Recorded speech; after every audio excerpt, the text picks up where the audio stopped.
पाहूयात 30 तारखेपासून अंतरवाली सराठीमध्ये रखरखत्या उन्हामध्ये आमरण उपोषण करणार अशी घोषणा मनोज जरांगे पाटील यांनी केली आहे। उष्माघातामुळे बळी गेला तर सरकार जबाबदार असेल असं जरांगे पाटील म्हणाले।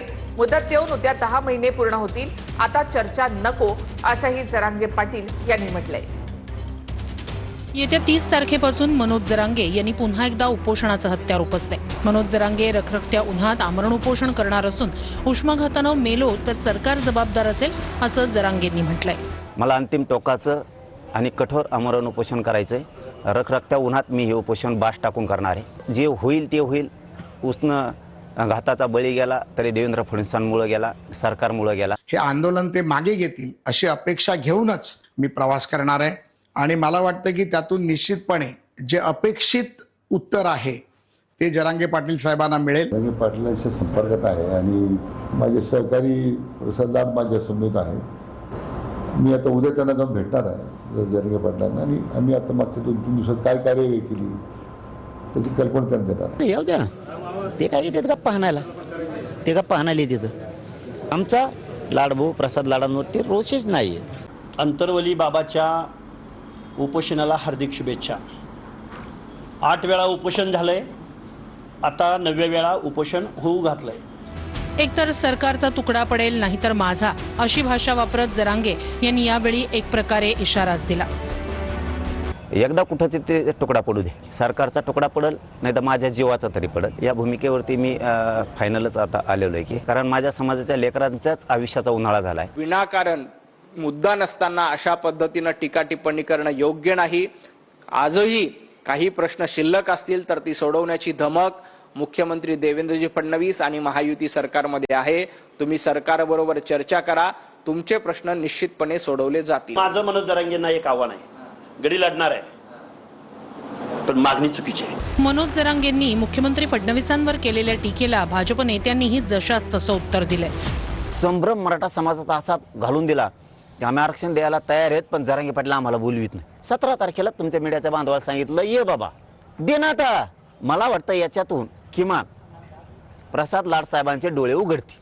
मला त्यांना टार्गेट करायचं नाही पण डोळे उघडले असतील मात्र एवढं खरं की तो हा देवेंद्र फडणवीस किती कलाकार आहे। हे आंदोलन मराठा समाजासाठी नसून हे आंदोलन महाराष्ट्राचे सन्माननीय लोकप्रिय मुख्यमंत्री देवेंद्र फडणवीसजी यांना टार्गेट करण्यासाठी आंदोलन आहे। सूर्यावरती थुंकल्यामुळे सूर्याला काही फरक पडत नसतो, ती थुंकी आपल्यावरती परत येत असते। आणि कलाकार आणि कलाकारगिरी हा महाराष्ट्र पाहतोय आणि त्याच्यामुळे पहिल्या दिवसापासून आमचं म्हणणं राहिलंय की जरांगे दादांनी आंदोलन करावं, आम्ही सोबत आहोत। मला वाटतं आम्ही चर्चा करू मुख्यमंत्री महोदय आणि आम्ही जे काही उर्वरित प्रश्न आहेत ते देखील सोडवण्यासाठी सरकार सकारात्मक आहे। म्हणजे त्यांना उपोषण करण्याची गरज पडणार नाही, पडू नये असेच सरकारची भूमिका आहे।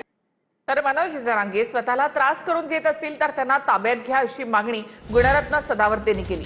जरांगेंची मागणी कधीच मान्य होऊ शकणार नाही असंही सदावर्ते म्हणाले।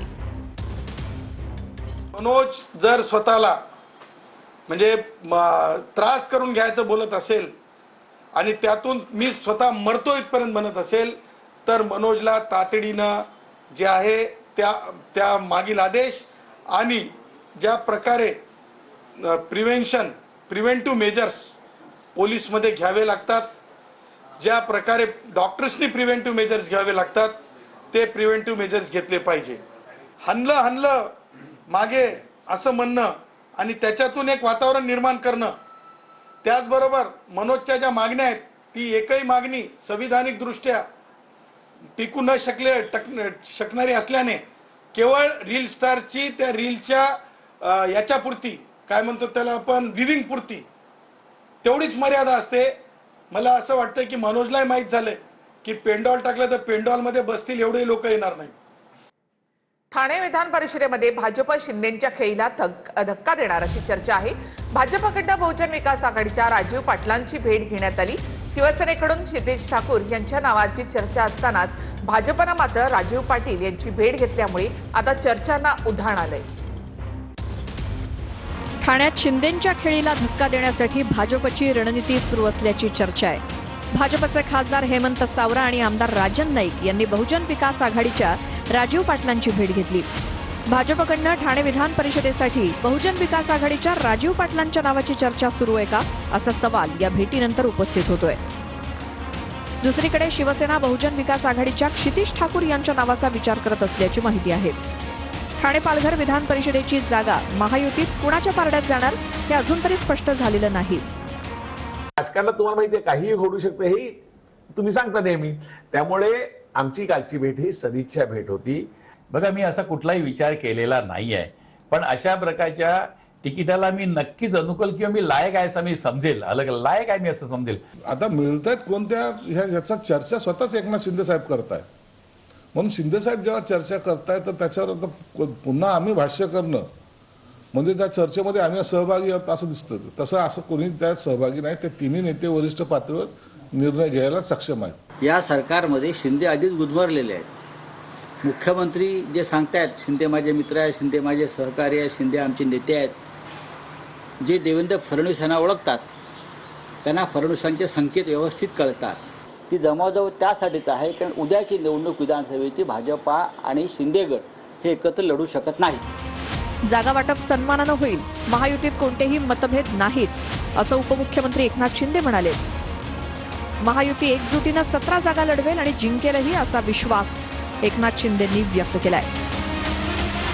कालच मुख्यमंत्री महोदयांनी आपल्याशी मीडियावर बाईट देताना सांगितलेलं आहे.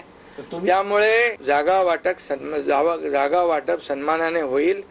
महायुतीमध्ये कुठलेही मतभेद नाहीत आणि महायुती एकजुटीने 17 जागा लढवेल आणि 17 जिंकेल हा विश्वास तुम्हाला. कामाख्या देवीच्या मंदिरामध्ये 55 रेडे कापून सत्तेत आलेले सरकार कुर्बानीला विरोध करते अशी टीका संजय राऊतांनी केली. मीरा रोड गोरेगाव घाटकोपरमध्ये कुर्बानीवरून झालेल्या वादावरून संजय राऊतांनी हे वक्तव्य केलं. तर संजय राऊतांनी स्वतःच्या कर्तृत्वाकडे डोकावून बघावं असं प्रत्युत्तर संजय शिरसाट यांनी दिलंय. 55 रेडे कापून जे सरकार सत्तेत आलेलं आहे ते दुसऱ्यांच्या कुर्बानीला विरोध करत आहे हा मानसिक गोंधळ आहे. सरकार स्थापन करण्यासाठी रेडे कापले. तुम्ही रेड्यापेक्षा दुसरं काय असेल ते कापा. कुणाला कापायचं तर तुम्ही ठरवा. दुसऱ्यांनी काय केलं त्याच्यामध्ये डोकून पाहण्यापेक्षा स्वतःच्या कर्तृत्वाकडे डोकून पाहा ना एकदा.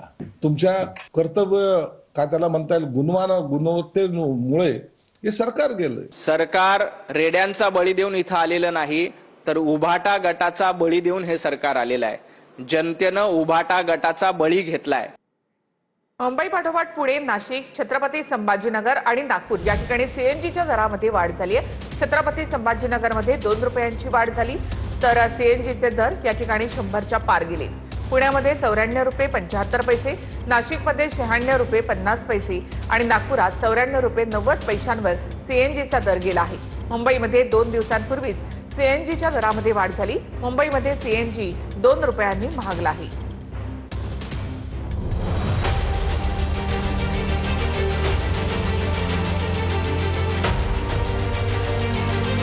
पेट्रोल आणि डिझेलचे दर वारंवार वाढल्यानंतर आता सीएनजीचे दरही भडकलेत. मुंबई पाठोपाठ पुणे, नाशिक, छत्रपती संभाजीनगर आणि नागपुरातही सीएनजी दरवाढीचा फटका बसलाय. पुण्यात 2 रुपये 50 पैशांनी सीएनजीच्या दरात वाढ झाली आहे. त्यामुळे पुण्यात सीएनजीसाठी प्रति किलो आता 94 रुपये 75 पैसे मोजावे लागणार आहेत. नागपूर आणि छत्रपती संभाजीनगरमध्ये सीएनजीच्या दरात 2 रुपयांनी वाढ झाली आहे. नागपुरात सीएनजीसाठी प्रति किलो 94 रुपये 90 पैसे मोजावे लागणार आहेत. तर तिकडे छत्रपती संभाजीनगरमध्ये सीएनजी प्रति किलो 103 रुपयांवर पोहोचलाय. ते भाडे वाढत नाही काही नाही, नुसतं फक्त सीएनजी पेट्रोल वाढवले. त्याच्यानंतर आम्हाला काय किलोमीटर प्रमाणे पैसे भेटत नाही टायमाला व्यवस्थित. आम्हाला 13 रुपये रेट पाहिजेत, त्याच्यानंतर ते 10 रुपये रेट देता, ते आम्हाला काही परवडत नाही.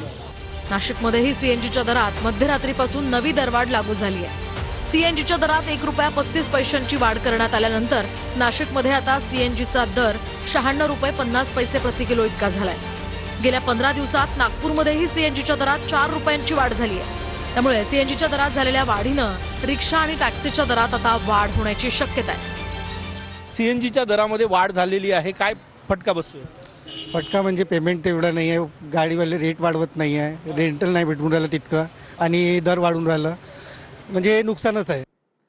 लॉकडाऊन सारखे दिवस लवकर येतील असा दावा विजय वडेट्टीवारांनी केलेला आहे. महिनाभरामध्ये पेट्रोल 170 रुपयांवर तर डिझेल 150 रुपयांवर जाईल असा दावा सुद्धा वडेट्टीवार यांनी केला. यावर नवनाथ बन यांनी प्रत्युत्तर दिलंय.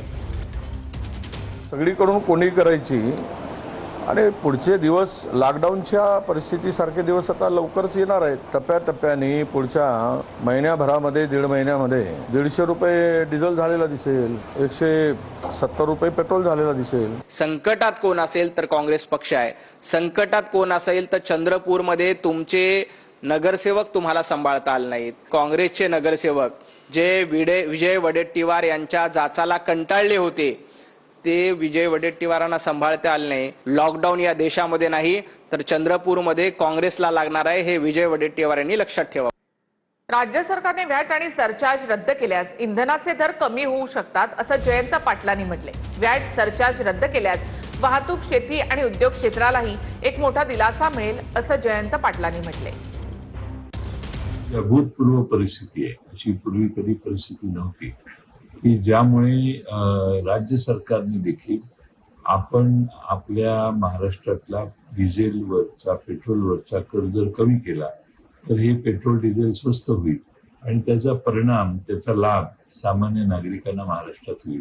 आणि म्हणून राज्य सरकारने कर कमी करणे किंवा कर शून्यावर आणणे पेट्रोल डिझेलचा काही काळ हा ऑप्शन ताबडतोब एक्सरसाइज केला पाहिजे. हिंगोलीमध्ये डिझेल नसल्याचं कारण देत गर्भवती महिलेला रुग्णवाहिका नाकारण्यात आल्याचा आरोप होतोय. रुग्णालयामध्ये पोहोचण्यासाठी उशीर झाला आणि त्यामुळे बाळ पोटातच दगावलं. तर चालक सुट्टीवर असल्यामुळे रुग्णवाहिका नाकारली असं अजब स्पष्टीकरण जिल्हा वैद्यकीय अधिकाऱ्यांनी दिलं आहे. हिंगोलीत डिझेल नसल्यानं अँब्युलन्स न मिळाल्यानं एका गरोदर महिलेनं आपलं बाळ गमावलंय. अँब्युलन्स न मिळाल्यानं ही गरोदर महिला वेळेत रुग्णालयात पोहोचू शकली नाही. त्यामुळे बाळाचा पोटातच मृत्यू झाल्याची धक्कादायक घटना हिंगोलीत घडली. डॉक्टर काय म्हणले, ताई तुम्ही जर लवकर आल्या असल्या तर तुमचं बाळ वाचू शकत होतं, तुम्हाला येळ लागल्यामुळं वाचलं नाही. तर मी काय म्हणलं त्याला सरांना म्हणलं, सर माझं बाळ वाचू शकत होतं पण डिझेलमुळं, ॲम्ब्युलन्समुळं असं करता असं झालेलं आहे. ॲम्ब्युलन्सला डिझेल, ते म्हणले ॲम्ब्युलन्सला डिझेल नाही म्हणून ॲम्ब्युलन्स आम्हाला घेऊन आली नाही. तर वस्तुस्थिती बघून कार्यवाही करण्याचं आश्वासन आरोग्यमंत्री प्रकाश आंबेडकर यांनी दिलंय. हिंगोली जिल्ह्यामध्ये जी घटना घडलेली आहे, फक्त रुग्णवाहिकेला तिथे इंधन नाही मिळालं म्हणून आज एका मातेला तिचं बाळ गमवावं लागलेलं आहे. ह्याच्यासाठी सरकार सर्वस्वी जबाबदार आहे आणि सरकारने या बाबतीमध्ये जे जे दोषी आहेत त्यांच्यावरती कारवाई करणार आहेत का सरकार? असा प्रकार झाला असेल तर त्याची चौकशी करू. डिझेलसाठी उपचार झाले नाहीत असं म्हणणं चुकीचं होईल. वस्तुस्थिती बघून त्याच्यावरती जे संबंधित असतील त्याच्यावरती आपण कारवाई करू. रुग्णवाहिकेत डिझेलचा साठा होता परंतु ड्रायव्हर नसल्या, तिथं ड्रायव्हर हा काहीतरी वैयक्तिक कारणामुळे सुट्टीवर असल्याचे मला कळाले. त्यानंतर वैद्यकीय अधिकाऱ्यांनी पर्याय व्यवस्था न केली नसल्यामुळे रुग्णवाहिका सेवा त्यांनी दिली नाही असं प्राथमिक दर्शनी दिसून आले मला. सोलापूरच्या मंगळवेढ्यामध्ये रील स्टार असणाऱ्या विवाहितेने गळफास घेतलेला आहे. रील स्टार रोहिणी निलेश पाराध्ये हिनं स्वतःच्या हॉटेलमध्ये स्वयंपाक खोलीमध्ये गळफास घेत जीवन संपवलं. घरगुती वादामधून रोहिणींना टोकाचं पाऊल उचलल्याचं बोललं जातंय. सोलापुरातल्या मंगळवेढा तालुक्यातील फेमस रील स्टार रोहिणी पाराध्येनं गळफास घेऊन आयुष्य संपवलं. मंगळवेढा तालुक्यातील ब्रह्मपुरीतील हॉटेल ग्रामपंचायत याच ठिकाणी रोहिणी पती निलेश सोबत राहत होती. गळफास घेतल्याचं कळताच पती निलेशनं रोहिणीला तातडीनं उपचारासाठी नेलं. मात्र रुग्णालयात जाण्यापूर्वीच तिचा मृत्यू झालाय. प्रचिती झालं, चांगलं चाललं होतं खात्याती करून म्हणून आम्ही जात बी नव्हतो. मी शेताकडे जायचो, थोडं 2 एकर शेत आहे माझं. मग ती जायचो यायचो, मी जात नव्हतो, येत नव्हतो. आता काय अचानक झाली ही माहितीच नाही. रोहिणीनं असं टोकाचं पाऊल का उचललं याचं उत्तर अद्याप समोर आलं नाहीये. रोहिणी आणि तिचे पती निलेश यांचा प्रेमविवाह झाला होता. प्राथमिक तपासात हॉटेल उघडण्याच्या कारणावरून पती पत्नीमध्ये किरकोळ वाद झाल्याची माहिती समोर आली. या वादानंतर रागाच्या भरात रोहिणीनं टोकाचं पाऊल उचलल्याचा अंदाज पोलिसांनी व्यक्त केलाय. मंगळवेढा पोलीस ठाण्यात अकस्मात मृत्यूची नोंद करण्यात आली. रोहिणी तिने त्यांचे हॉटेल ग्रामपंचायत या हॉटेलच्या किचनमध्ये ओढणीच्या साहाय्याने गळफास घेऊन आत्महत्या केली आहे. त्यांनी त्यांच्या खबरीमध्ये त्याचं कारण अज्ञात कारण असं दिलेलं आहे. प्राथमिक तपासात त्यांचं कौटुंबिक वादाच्या कारणाने आत्महत्या केली असल्याचे समोर आलेले. अधिक तपास सुरू आहे. आणि आता सोलापूरमधून एक मोठी बातमी आहे. सोलापूरमध्ये एका बिल्डरनं 100 वर्षात जुनी 150 झाडं तोडली आहेत. परवानगी न घेता झाडं तोडल्याचा दावा करण्यात आलाय. पालिकेकडनं या संदर्भात पोलिसात गुन्हा दाखल करण्यात आलाय. सोलापूरमध्ये बिल्डरसाठी 100 वर्ष जुन्या झाडांची कत्तल झाली. सोलापूरमधल्या सलगर वस्तीत एकूण 150च्या आसपास झाडं तोडण्यात आली. खासगी जागेतील जवळपास 150हून अधिक झाडं विकासकांकडून तोडण्यात आल्याचा आरोप करण्यात आलाय. कोणतीही परवानगी न घेता झाडं तोडल्याचा दावा सोलापूर महापालिकेनं केलाय. पालिकेनं संबंधितांविरोधात पोलिसात गुन्हा दाखल केलाय. तर महापालिका प्रशासन, महापौर, कायदे, कारवाई याची कणभरही फिकीर न राहिल्यामुळेच अशी कृत्य वाढण्याची शक्यता वर्तवली जाते. आरोपांनुसार मागच्या काही काळात या भागातून 15 ट्रक भरतील इतकी झाडांची कत्तल झाली आहे. वन विभागाचे नाही, उद्यान विभागाचे, महापालिकेचे नाही, पर्यावरण विभागाचे नाही, कुठल्याही शासनाला न जुमानता या मोठ्या बिल्डरांनी आपल्या शक्तीच्या जोरावर जवळजवळ 200च्या आसपास झाडं इथं तोडलेले आहेत. तर प्राथमिक दर्शा काल मोजणी केली तर 120च्या आसपास इथं काउंटिंग केलेलं आहे. अजून पुढील काउंटिंग चालू आहे. लोकप्रतिनिधी असतील किंवा महापालिकेतले आयुक्त असतील यांनी याची दखल घेणे आवश्यक आहे. महाराष्ट्र विधानसभा अध्यक्ष राहुल नार्वेकर दिल्ली दौऱ्यावर. राहुल नार्वेकरांनी लोकसभा अध्यक्ष ओम बिर्ला यांची भेट घेतली. राष्ट्रकुल संसदीय मंडळात संदर्भात नार्वेकर आणि बिर्ला यांच्यामध्ये चर्चा. सीपीए तर्फे आयोजित आंतरराष्ट्रीय परिषदेमध्ये नार्वेकर भारताचं प्रतिनिधित्व करत आहेत. सीपीए बाबत नार्वेकर आणि बिर्ला यांच्यामध्ये चर्चा झाल्याची सूत्रांची माहिती आहे.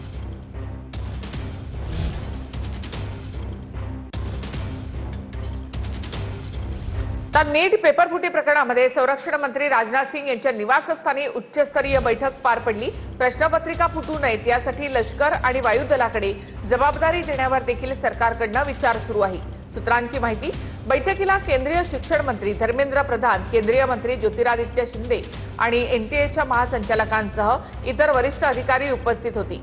तर 21 जून रोजी होणाऱ्या पेपरवर पंतप्रधान कार्यालय बारकाईनं लक्ष ठेवणार आहे.